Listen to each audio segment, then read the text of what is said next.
Hey, hello, everyone, and welcome back to another episode of Letting It Out. I don't know if anyone noticed, but I actually did slightly tweak the name of this podcast. When I first started it, my first episode, it was called Let It Out with Lizzie. And I was speaking with my teenaged cousin, actually, who I guess is way wiser than I am. And she was like, did you even look into if you could use that podcast name? Like, did you check if anyone else has it? If you could get sued for it? If this ever gets views?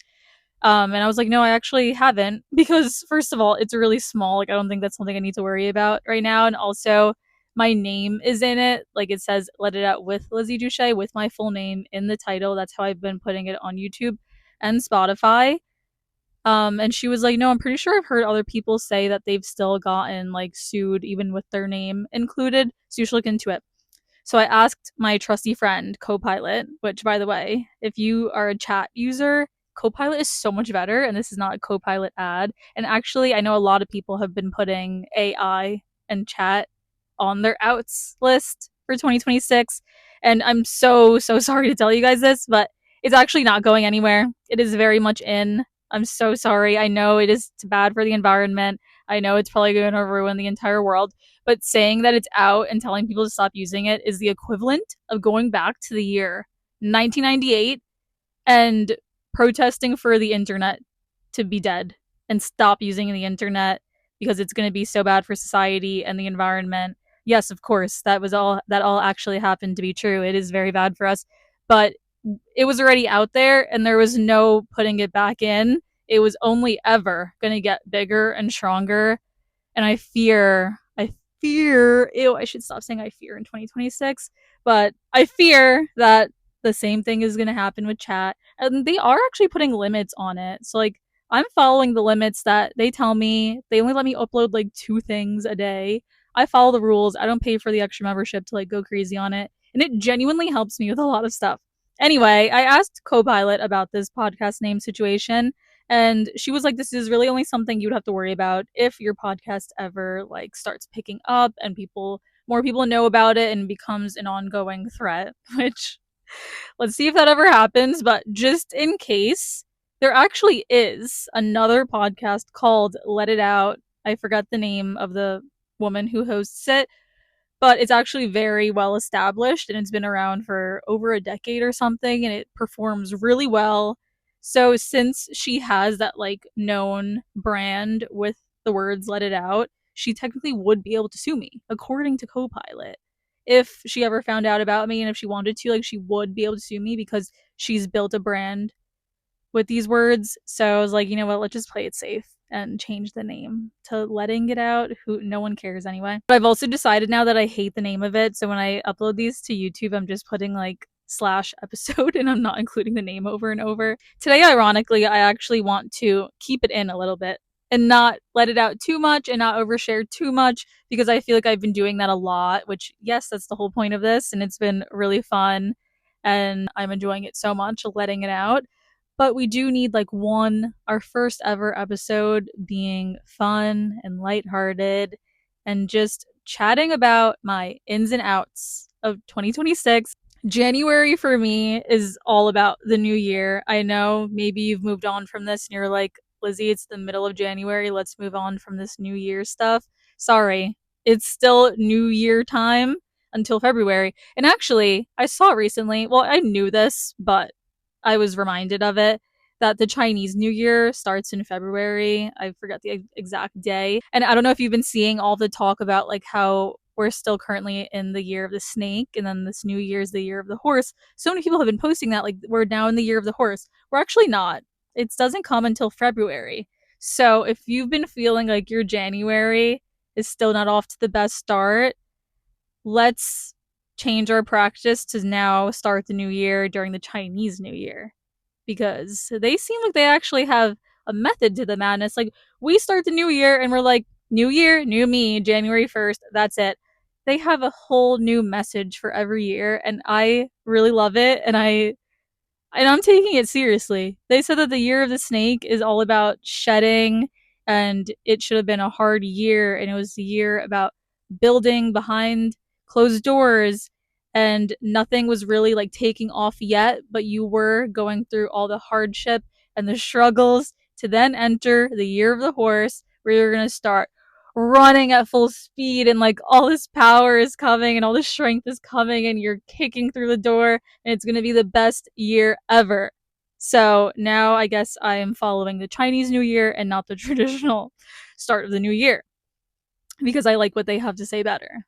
And I've been seeing so many ins and outs, which is why I wanted to make this video, because some I think are cute and I'm like, oh yeah, those are great ideas. I'm gonna start doing that. I'm gonna incorporate that this year. And then some of them are so stupid that it actually aggravates me and makes me really angry and I want to talk about it. My first out. Let's start right away. My first out are ins and outs lists that are all about buying things and what to wear and what you shouldn't wear and how to do your hair and how to not do your hair and how to do your makeup and how not to do your makeup. I hate that stuff. And so many times, something that's in this year was out 2 years ago. And that's why you probably donated those pair of jeans and those shoes and stopped doing your makeup like that because you thought it was out. And guess what? 2 years later, now it's in. High knee boots are in. Skinny jeans are in. Yeah, 2 years ago, you said those things were out. So you donated all your stuff and you bought a bunch of baggy jeans and ballet flats, and now 2 years later you realize that you didn't even like those things and you were just buying them because they were in, and now you're just going to buy whatever's in now and it's going to be a reoccurring cycle. I saw one today that said flip-flops are in. First of all, flip-flops have quite literally never been out. What other shoes do you wear to the beach on a hot day? Walking in the sand, what shoes would you wear other than flip-flops? And I know they probably mean like flip-flops with jeans, like wearing flip-flops as a fashion statement. That was actually already very trendy all of 2025. And I don't know, the way that I feel about trends is that if it's something you like and you see someone wearing it and you're like, oh yeah, that's such a great idea. Like, actually, I have jeans that look just like that. I have flip flops that look just like that. I'm going to try out that outfit tomorrow. Love that. That's how you develop your style.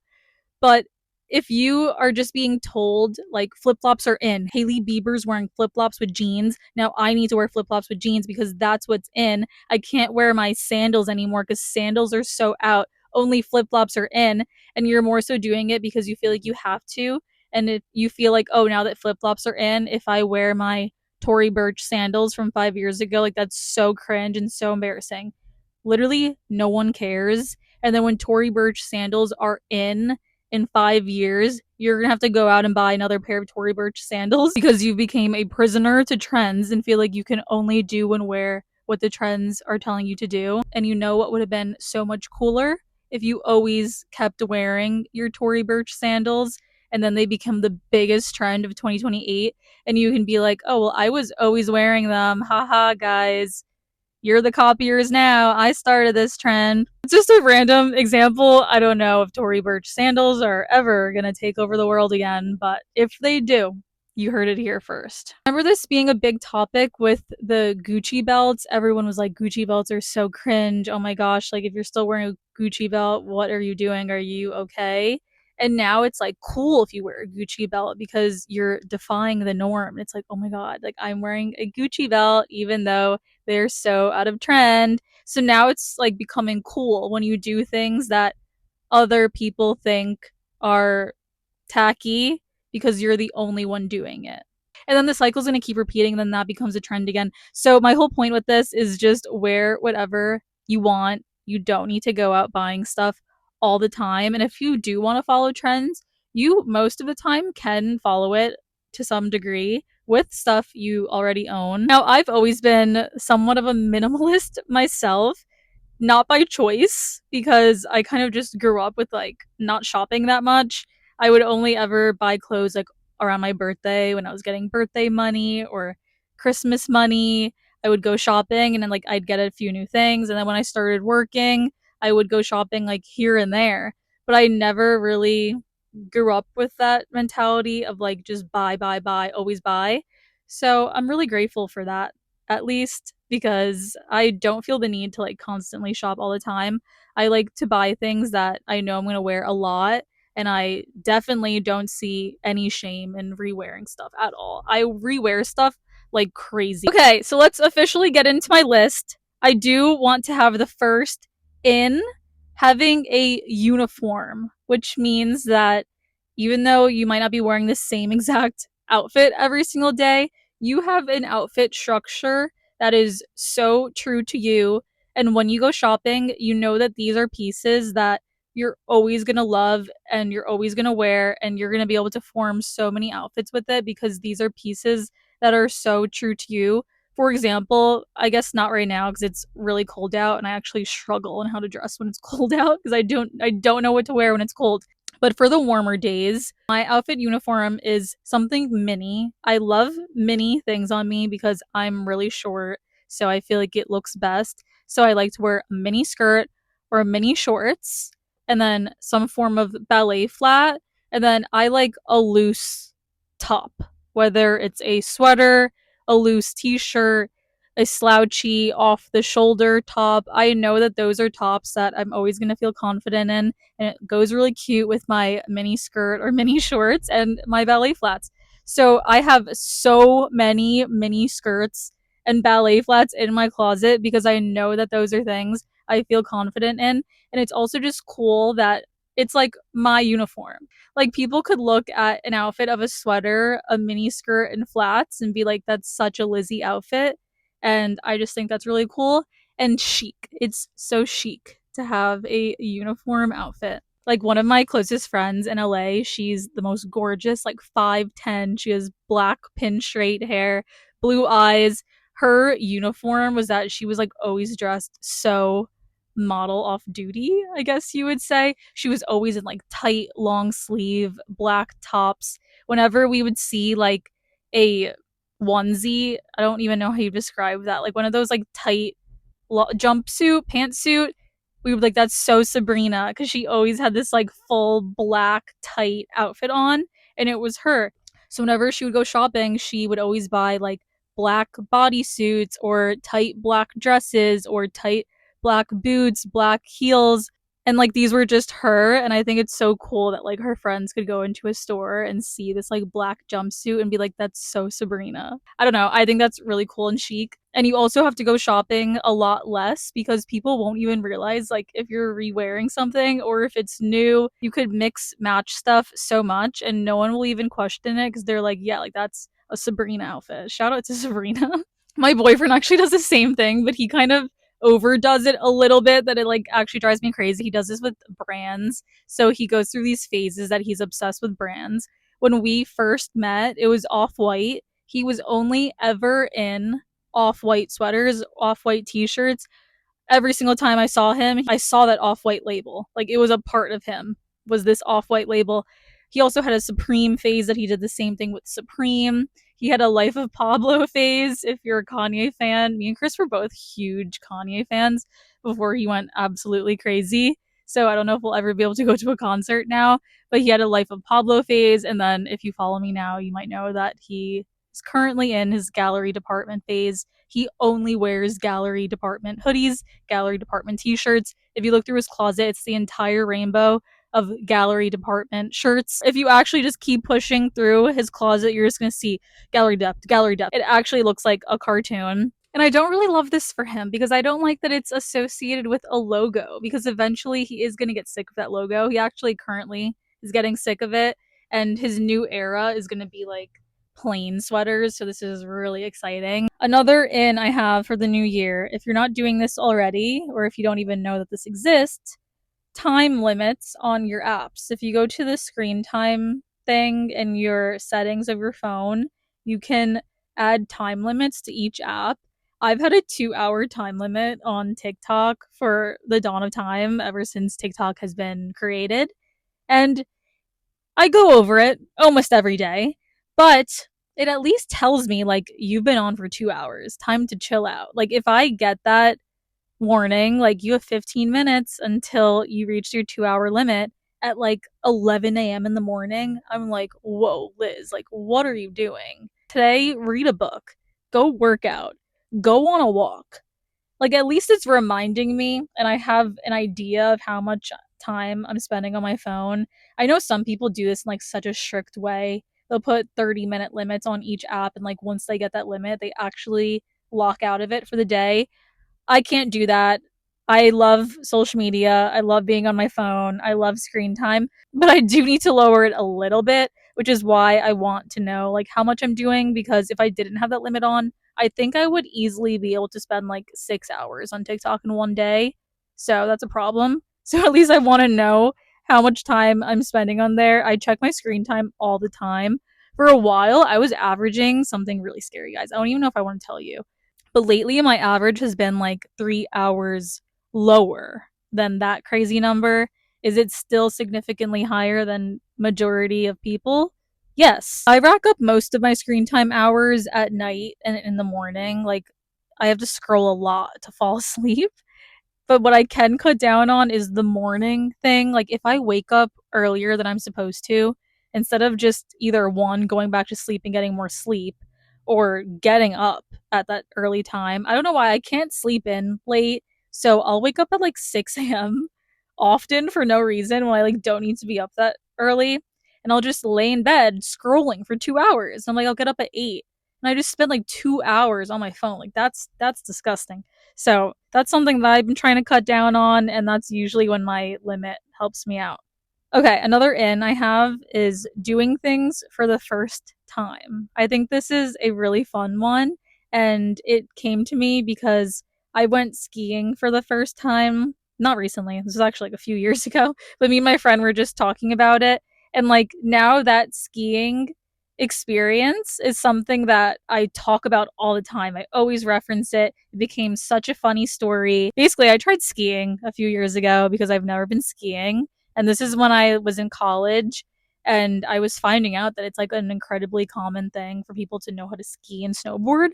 I grew up in the Bronx, okay? No one was skiing or snowboarding over here. I thought that was only a thing people did in movies. Like, I didn't even know that it was common for celebrities to do this. Now I'm aware that, like, every rich person and every celebrity knows how to ski and snowboard. Like, even Kim Kardashian. I would have never thought that Kim Kardashian skis. I thought that skiing was for, like, the sporty people. I didn't know Kim Kardashian would, like, be into it.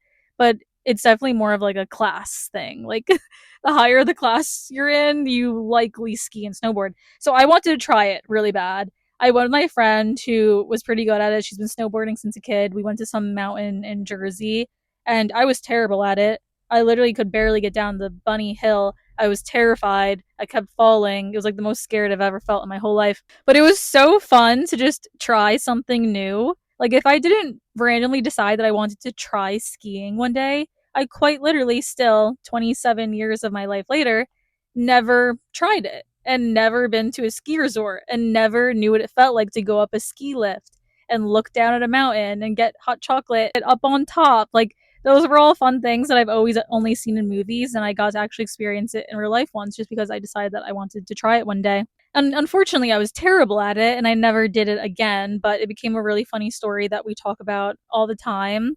But for all I knew, maybe I could have been the best skier in the world, and I wouldn't have known unless I tried it. And I did try it, and I found that I wasn't, but it was worth the try. This could also be something so simple like going on a road trip by yourself for the first time. If you live in New York and you've always wanted to go to Boston and you've never been on a road trip by yourself, we were talking about this in my last episode that you really can decide to do things whenever you want, and you can decide to change things about yourself whenever you want. And if you're like embarrassed that you've never been the person that goes on road trips by themselves, but you're just craving going to Boston by yourself, really is that easy. Well, if you have a car, you can just get in the car and drive to Boston. Get there early in the morning, spend the entire day there. If you don't want to pay for a hotel, you literally could just drive home that night. And now you just went to Boston for the first time and you went on your first road trip by yourself for the first time. So if you're not the type of person that randomly does things like this, I've kind of always been someone that loves trying new things, and I feel like it's just brought me so many random opportunities. Like, I've met friends in the most random way. I've tried so many things. Like, I've done so many random things in my life that are so cool to look back on because I'll just randomly decide that I want to try something out.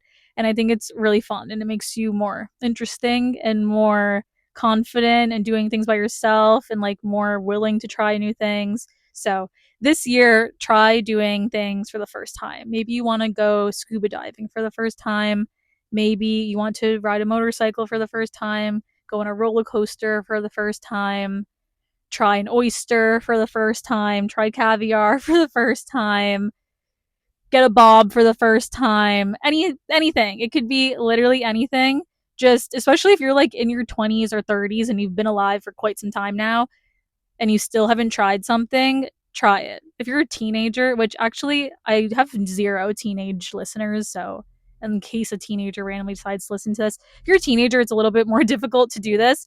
But if you're in your 20s, you really do have a lot more freedom than you think, and you really can just do random things at any time. Okay, next in video games. Video games are so much fun. And I mean video games for an adult, not for a kid. It was never out for kids to play video games. But adults, there's kind of the stigma. Like, why are you playing video games? You're in your late 20s. You're almost 30 years old, bro. Like, hop off Fortnite. But Fortnite's fun. And if it's 9 p.m., I don't even like watching TV shows. Maybe that's why I fell into this hole. But if it's 9 p.m., I have nothing to do. Instead of laying in bed scrolling on my phone, why not hop on Fortnite, put it on my headset, play with my best friend? We're talking over the mic about our week, about things that we needed to catch up on as we play Fortnite. And it's just an escape from reality for like an hour and a half. That's usually how long we'll play. For an hour and a half, we're just talking about random things like, did you see this on TikTok? Did you hear about this? As we are getting victory royales. It's just awesome. It's so much better for your brain, in my opinion, than scrolling on the For You page and like you're struggling to find a video that even keeps you entertained. When you're playing video games, you're always entertained. And so, video games are so in. And to go off of video games, watching Jeopardy and Wheel of Fortune, it's kind of been a tradition for me to watch these shows with my family. And they're so underrated, especially Jeopardy. You learn so much from that show. I've learned so many fun facts from watching Jeopardy. I love fun facts. I love when I'm like in a conversation with someone and we're talking about something so random and I get to be like, "Did you know?" And then I pull out some random fun fact. And I learned so many of those from Jeopardy. Back in the day, I used to learn so many from Snapple facts. Snapple facts are so awesome. I wish that more brands would do that, like telling us facts just all the time. So we're just always learning new facts. It's so fun.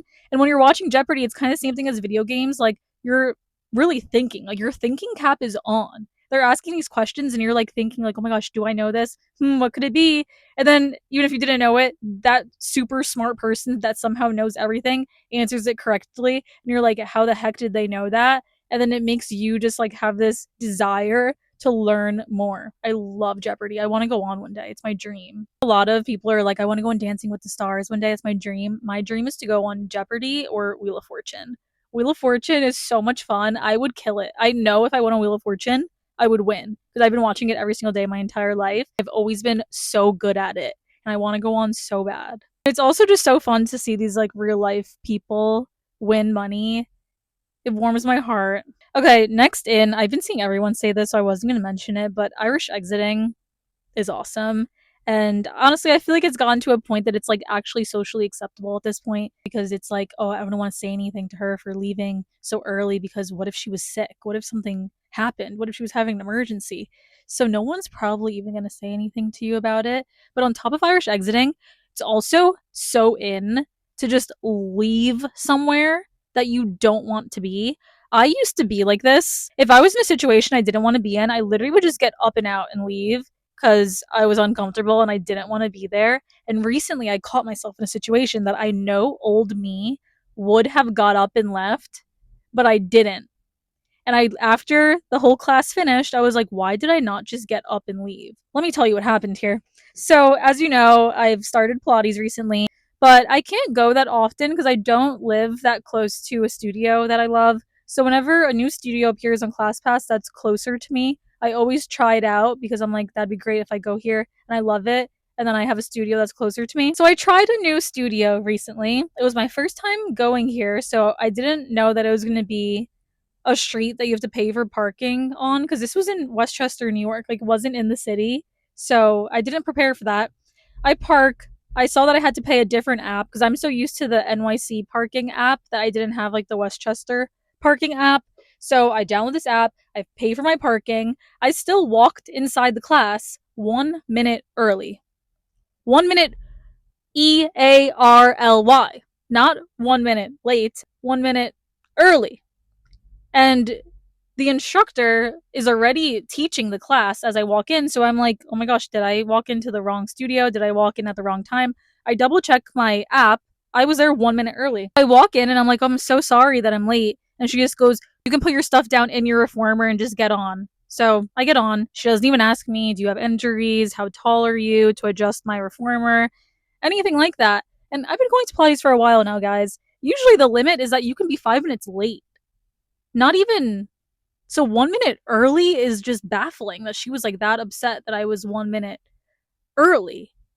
I lay down on the reformer. By the time I was laid down, it was time for class to start. Like I was hardly even late by any means. And I'm looking at the reformer and I'm like, wait, this reformer is like different than what I'm used to. It was a tower reformer. I've never done tower Pilates. This class was called on ClassPass just reformer Pilates. So this was a machine I was completely unfamiliar with. She's telling us to like turn it into a tower, I guess. I don't know. You put this like long black rectangle down to make it like one big black rectangle.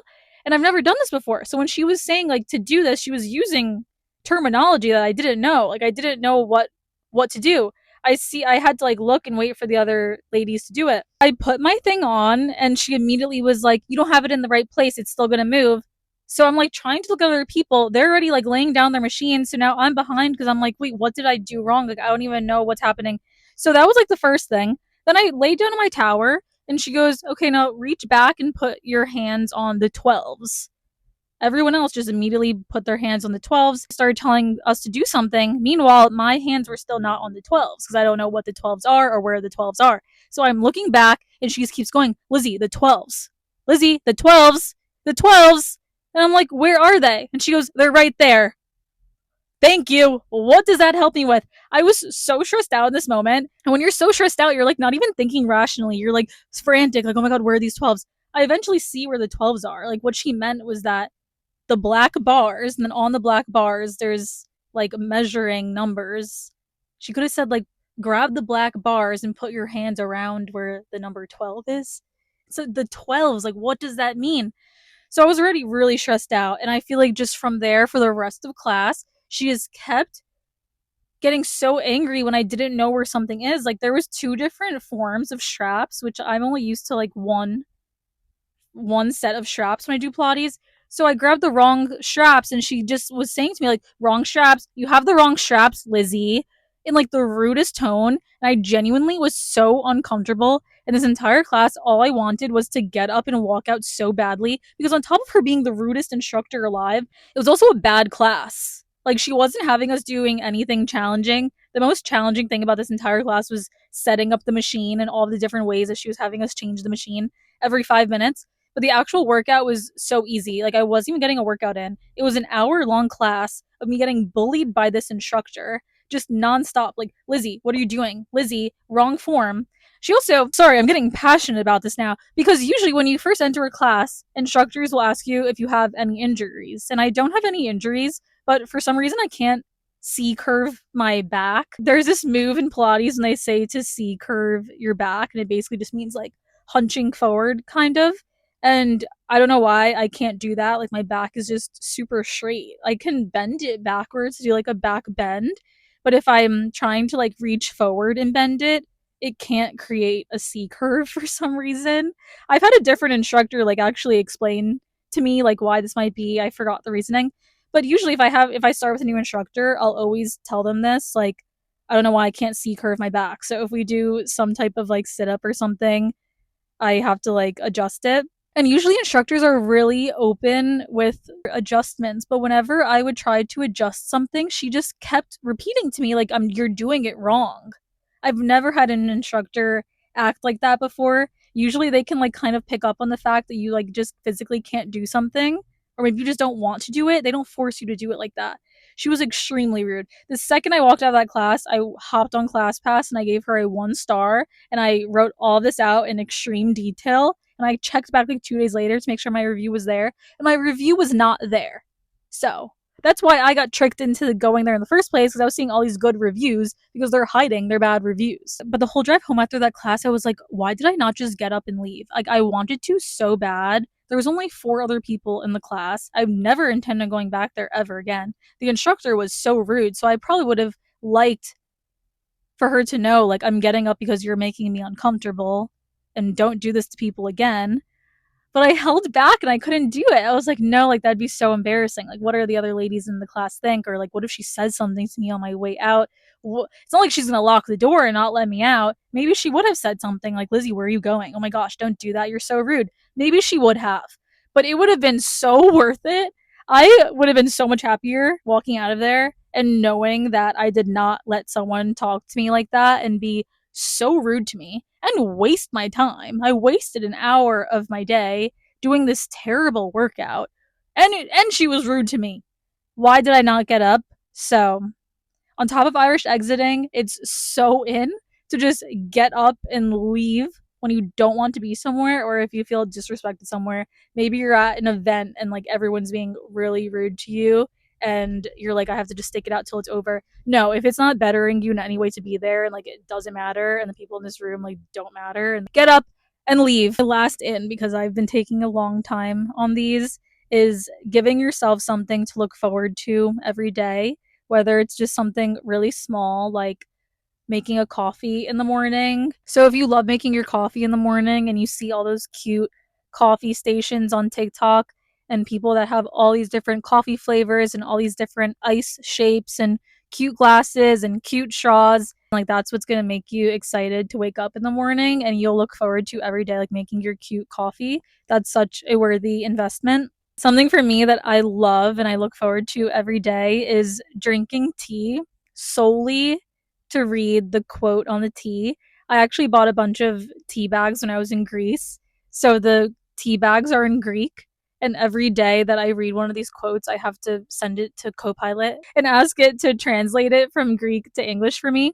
And it's something that I look forward to all day, is like at the end of the night, drinking tea to read my quote. And I actually hate tea. I don't enjoy drinking tea, but this quote pushes me to drink tea, which is probably good for me. Another little fun thing is playing Wordle every day. I was really into this a couple years ago, and I recently got back into it because it's just so fun to look forward to it every day, and every day you're like, yes, I have a new Wordle puzzle to play. It's the little things in life, you know, just like finding little things that get you excited and you have something to look forward to.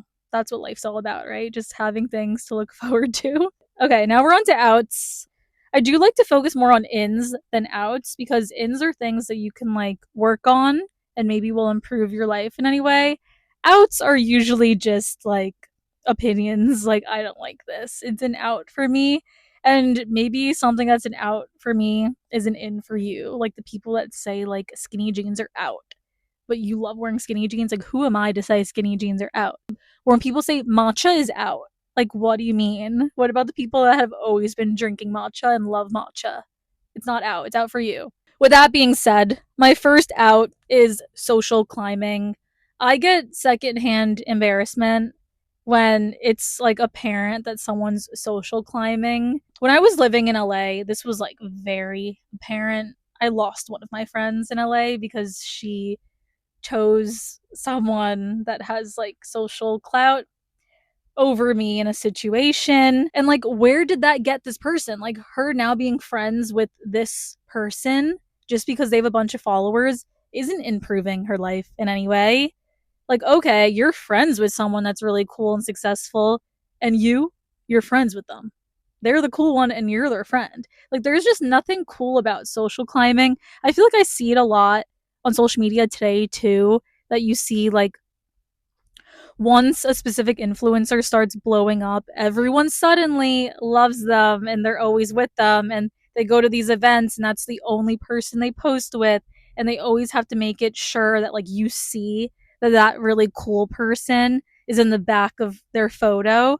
Where does that get you though? I never understood social climbing, because shouldn't you be more focused on like making yourself the interesting person that people want to be around, instead of just being the person that's around the interesting person? I never understood this concept. I feel like there's very few situations that social climbing actually benefits your life. I know some people tried to like rephrase it as networking, and they're like, I'm going to get myself into these rooms and I'm going to become friends with this person because they have these connections that can connect me to this person.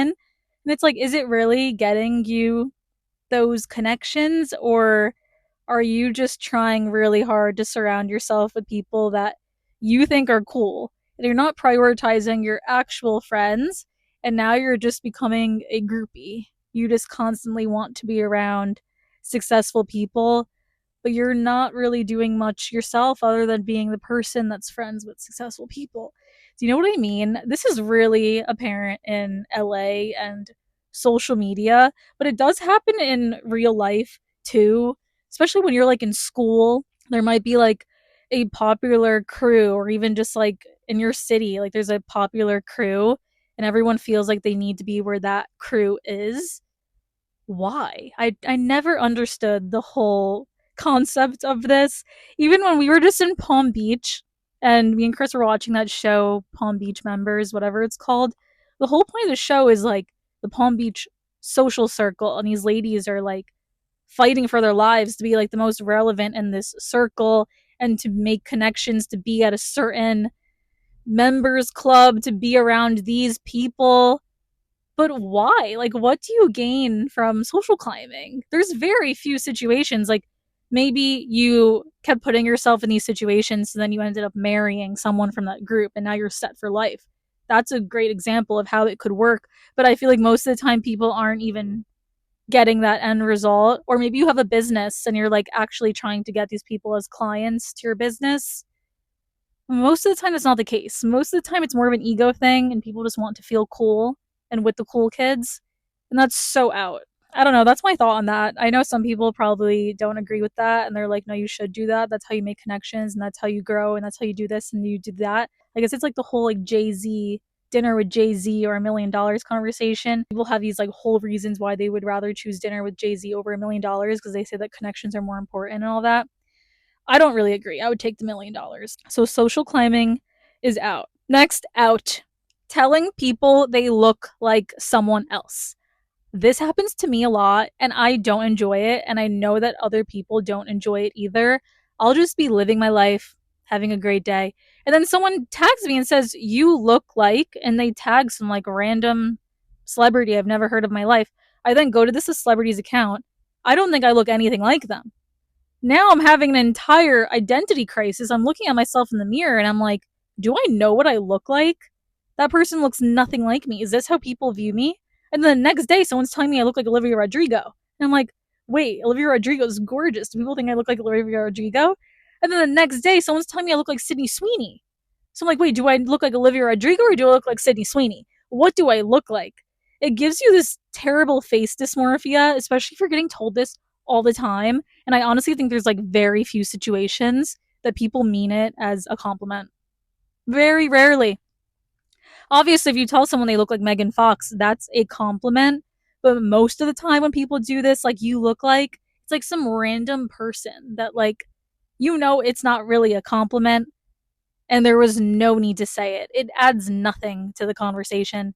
It adds actually a negative because now you're sending this person down a spiral that they don't know what they look like.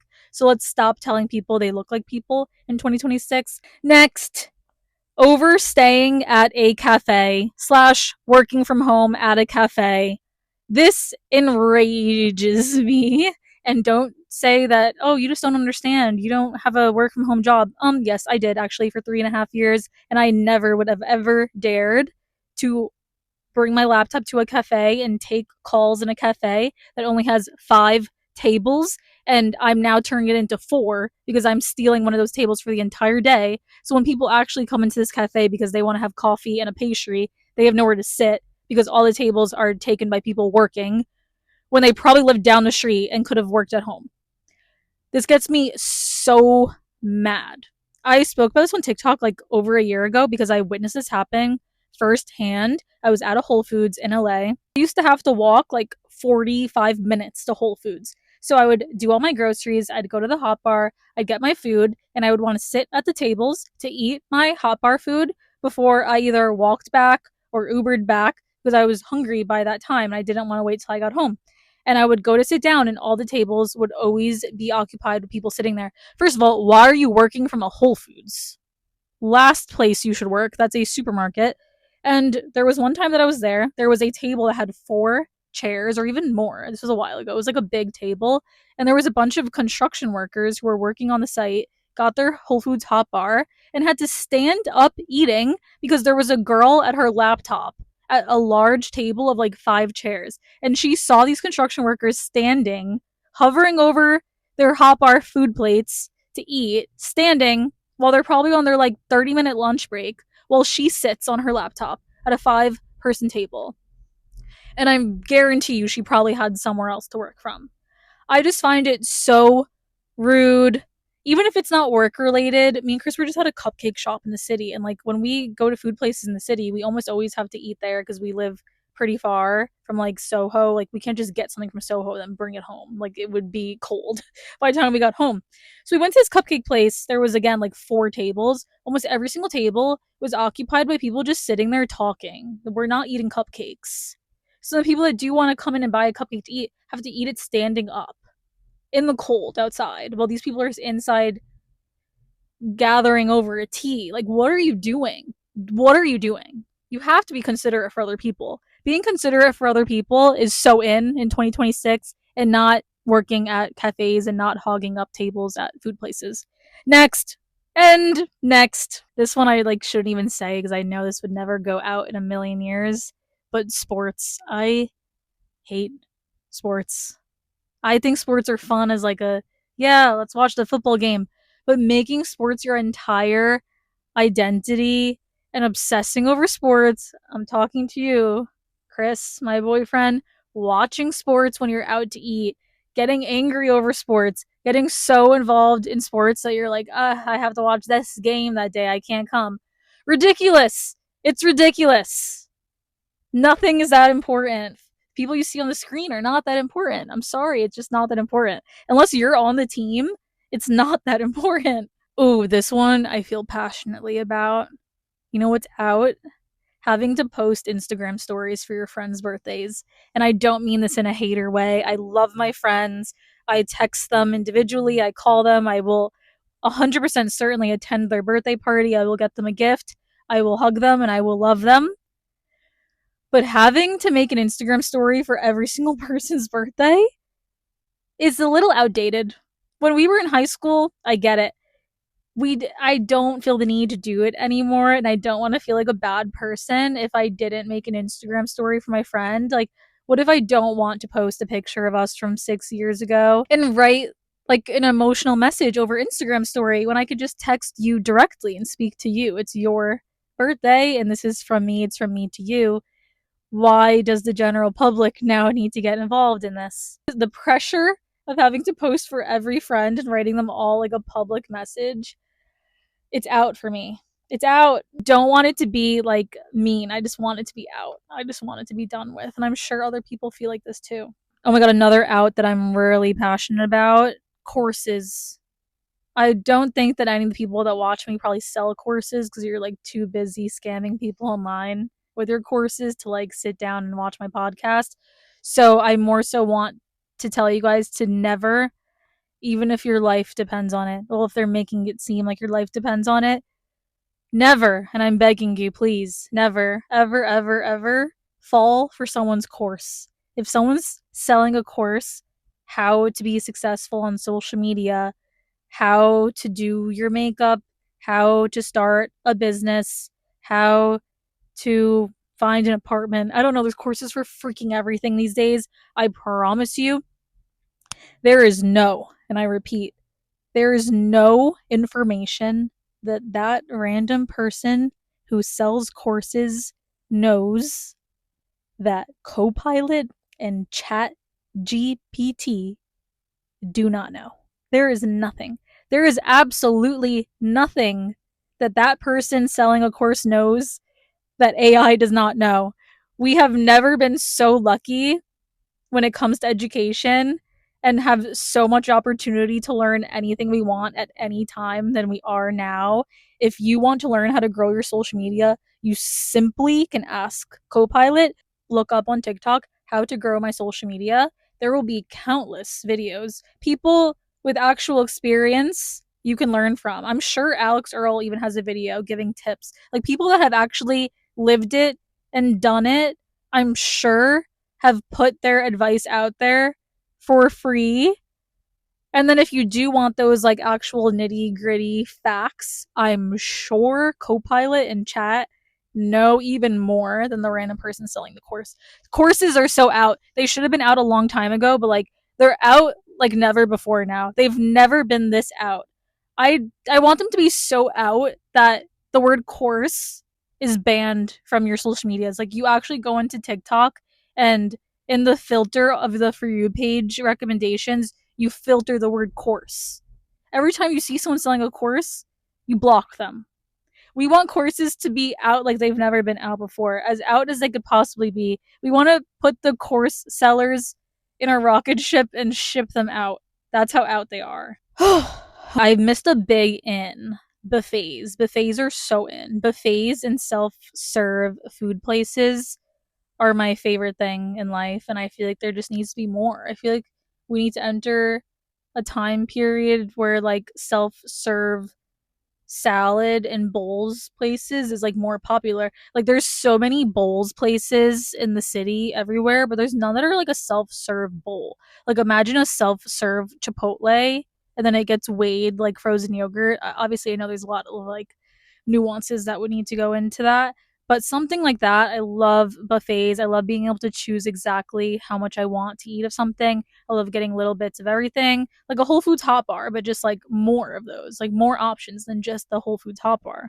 I think we're wrapping it up. I have as my last out making yourself like something just because everyone else does, like stuff about micro trends, but I feel like I kind of went off on that a lot in the beginning.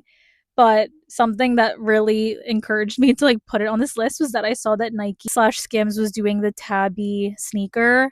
And I actually had those sneakers, the exact Tabby Nike sneakers, like 4 years ago. I thought they were like really cute and quirky. And I was like, oh, these are so fun. Like, I never seen anyone in these. Like, these are so fun. I saw them on like a second hand site. That's where I got them. And then fast forward a few years later, tabbies became all the rage, and now tabbies are everywhere. And now that tabbies are everywhere, I'm seeing a lot of the people that thought they were weird and ugly a few years ago now wearing them. And I'm like, do you actually like them, or do you think that now they're just viewed as this like fashion it girl thing?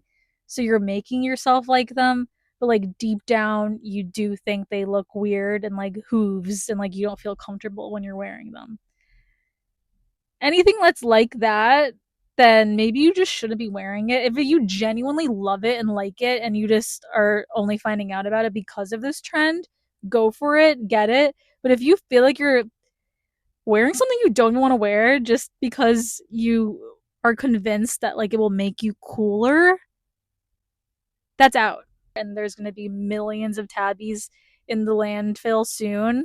That's out. Okay, that's it for me. This was really fun. Maybe I'll do more like fun, lighthearted episodes again. I please ask you to subscribe and like the video and follow me on Instagram and TikTok. Which of my episodes were your favorite so far? So maybe I can lean more in that direction. And thank you guys so much. I love you, and we'll talk next week. Bye.